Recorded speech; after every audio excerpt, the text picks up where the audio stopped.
سونا ادھار لینے کی صورت میں واپسی کا طریقہ۔ ایک شخص کسی کے پاس قرض لینے گیا، قرض دینے والے نے کہا میرے پاس نقدی پیسے نہیں ہیں، آپ سونا لے جائیں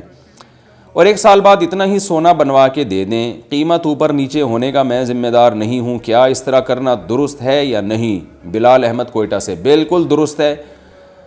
اور یہی درست ہے۔ تو سونا جب آپ لے کے جائیں تو ادھار میں سونا لیں اور ادھار میں پھر آپ کو سونا ہی دینا پڑے گا، اس کی قیمت اوپر نیچے ہو گئی تو اعتبار نہیں ہے، بلکہ اگر آپ نے یہ شرط لگا دی کہ قیمت اوپر ہو گئی تو میں کم دوں گا، یہ شرط غلط ہے، ناجائز ہے۔ تو پیسے رقم ادھار میں لیے ہیں تو پیسے کی صورت میں دینے پڑیں گے، اور سونا لیا ہے تو سونے کی صورت میں دینا پڑے گا۔ البتہ یہ ضرور ہے کہ جب آپ نے سونا ادھار لیا، 1 سال کے بعد جب سونے دینے کا ٹائم آیا تو جس سے ادھار لیا تھا اس نے آپ کو اختیار دے دیا کہ بھائی میں تمہیں اختیار دیتا ہوں، چاہو تو اتنے تولے سونا دے دو جتنا تم نے لیا تھا، چاہو تو آج اس کی جو قیمت ہے وہ دے دو۔ تو اگر وہ آپ کو اختیار دے دے تو پھر اس دن جو سونے کی قیمت ہوگی اس کے حساب سے آپ اس کو پیسے بھی دے سکتے ہیں، لیکن وہ اس دن کی قیمت کا اعتبار ہوگا جس دن آپ سونا دینے کے لیے واپس جا رہے ہیں۔ مغرب کب تک پڑھ سکتے ہیں؟ مغرب کی نماز کس وقت تک ادا کی جا سکتی ہے؟ محمد شعیب صاحب انڈیا سے پوچھ رہے ہیں۔ جناب مغرب کی نماز کا وقت عشاء تک رہتا ہے، اور عشاء کا وقت شروع ہوتا ہے جب سورج غروب ہو جائے تو مغرب کی طرف ویسٹ میں یعنی ایک روشنی رہتی ہے، پہلے جو ہے وہ ایک پٹی آتی ہے، سرخ پٹی غائب ہوتی، سفید پٹی غائب ہوتی ہے، پھر سرخ پٹی غائب ہوتی ہے، پہلے سرخ پٹی غائب ہوتی ہے پھر سفید پٹی غائب ہوتی ہے۔ تو بعض فقہا کے نزدیک جب سفید روشنی ختم ہو جائے تو عشاء کا وقت ختم ہوتا ہے، بعض کے نزدیک جب سرخ پٹی غائب ہو جائے، سرخ پٹی جو ہے وہ ذرا پہلے غائب ہوتی ہے، تو بعض کے نزدیک وہ جب سرخ پٹی غائب ہوتی ہے تو عشاء کا وقت شروع ہو جاتا ہے۔ تو صاحبین کے نزدیک جب لال روشنی ختم ہو جائے گی تو عشاء کا وقت شروع ہو جائے گا اور مغرب کا ختم ہو جائے گا۔ امام ابو حنیفہ رحمہ اللہ تعالیٰ کے نزدیک اس کے کچھ وقت کے بعد عشاء کا وقت شروع ہوتا ہے، یعنی جب سفید روشنی غائب ہو جائے اور بالکل اندھیرا ہو جائے، اور اس وقت مغرب کا وقت ختم ہوتا ہے، عشاء کا وقت شروع ہوتا ہے۔ تو لیکن فتویٰ فقہ حنفی میں صاحبین کے قول پر ہے، کیونکہ اس بارے میں صحیح حدیث موجود ہے، صحیح روایت موجود ہے، اس لیے صاحبین کے قول پہ فتویٰ دیا گیا ہے کہ مغرب کے وقت میں یعنی مغرب کی جانب جب شفق احمر جسے کہا جاتا ہے، سرخ پٹی جب غائب ہو جائے گی تو مغرب کا وقت ختم ہو جائے گا اور عشاء کا وقت شروع ہو جائے گا۔ تو اس وقت تک عشاء کا وقت رہتا ہے، لیکن یاد رکھیں اس وقت تک مغرب کا وقت رہتا ہے، لیکن یاد رکھیں مغرب میں اتنی تاخیر کرنا یہ درست نہیں ہے، مکروہ اور ناپسندیدہ عمل ہے، کیونکہ رسول اللہ صلی اللہ علیہ وسلم سے جو ثابت ہے آپ مغرب کی نماز میں بہت جلدی کیا کرتے تھے، تو غروب آفتاب کے بعد جتنا جلدی ہو سکے مغرب کی نماز ادا کرنا ضروری ہے، اس میں تاخیر درست نہیں ہے۔ باقی عوام کو سرخ اور سفید پٹی کا پتہ نہیں ہوتا تو نقشے میں دیکھ لیا کریں، جو نمازوں کے اوقات ہیں اس میں دیکھ لیا کریں کہ عشاء کا وقت کب شروع ہو رہا ہے اور مغرب کا کب ختم ہو رہا ہے۔ لیکن عام طور پہ جو نقشوں میں ٹائم دیا ہوتا ہے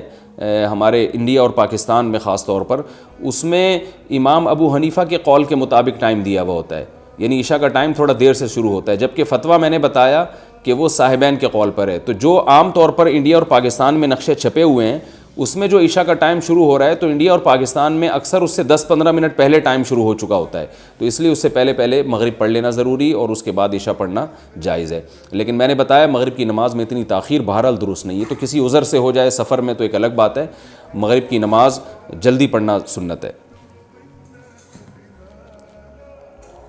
خواتین کی صف میں لڑکا کھڑا ہو جائے تو نماز کا حکم۔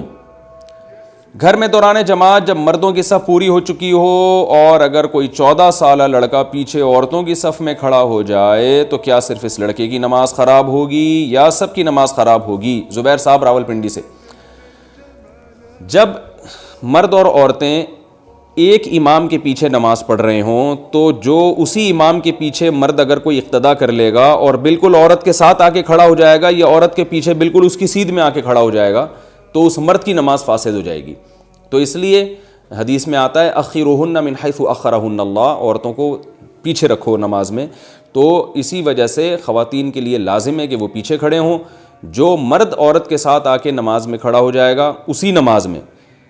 یا بالکل پیچھے کھڑا ہو جائے گا یا دائیں یا بائیں بالکل ساتھ میں کھڑا ہو جائے گا تو اس مرد کی نماز نہیں ہوگی، باقی لوگوں کی ہو جائے گی، صرف اس مرد کی نماز نہیں ہوگی۔ تو علماء نے کہا ہے کہ ایک عورت تین مردوں کی نماز فاسد کر سکتی ہے، ایک وہ جو بالکل اس کے دائیں طرف کھڑا ہے، ایک وہ جو بالکل اس کے بائیں طرف ساتھ مل کے کھڑا ہوا ہے، اور ایک وہ جو بالکل اس کے پیچھے کھڑا ہوا ہے۔ ان تین کے علاوہ کسی اور کی نماز فاسد نہیں ہوگی۔ لیکن یہ اس مرد کے بارے میں جو بغیر کسی حائل کے ہو، اگر درمیان میں فاصلہ ہے یا کوئی حائل ہے، آڑ موجود ہے، تو پھر ساتھ کھڑے ہوئے مرد کی نماز فاسد نہیں ہوتی۔ کیا اڑوس پڑوس مل کر گھر میں جماعت کرا سکتے ہیں؟ اگر ایک ہی گھر کے 7 افراد ہوں اور 2-3 آدمی پڑوسی کے ہوں تو کیا گھر پر جمعے کی نماز ادا کر سکتے ہیں؟ اچھا، گھر میں اڑوس پڑوس مل کر گھر میں جمعہ کی نماز کرا سکتے ہیں، یہ پوچھ رہے ہیں۔ اگر ایک ہی گھر کے 7 افراد ہوں اور 2-3 آدمی اڑوس پڑوس ہوں، 2-3 آدمی پڑوسی کے ہوں، تو کیا گھر پر جمعے کی نماز ادا کر سکتے ہیں جبکہ حافظ قرآن موجود ہو؟ ہدایت اللہ صاحب کشمیر سے۔ شہر میں یہ درست نہیں ہے، کیونکہ جب جمعے کی نماز مسجد میں ہو رہی ہے، چاہے وہ محدود افراد میں ہی ہو رہی ہے، تو ایسی صورت میں گھر میں جمعے کی نماز جو ہے وہ پڑھنا، جمعے کی نماز اگر شہر میں ہو چکی ہے تو مکروہ تنزیہ ہے یہ عمل، اگر نہیں ہوئی تو مکروہ تحریمی ہے۔ تو احتیاط اسی میں ہے کہ جمعے کے دن جب گھروں میں آپ ظہر کی نماز پڑھیں گے کسی عذر سے، تو ظہر ہی پڑھیں گے، جمعہ نہیں پڑھیں آپ۔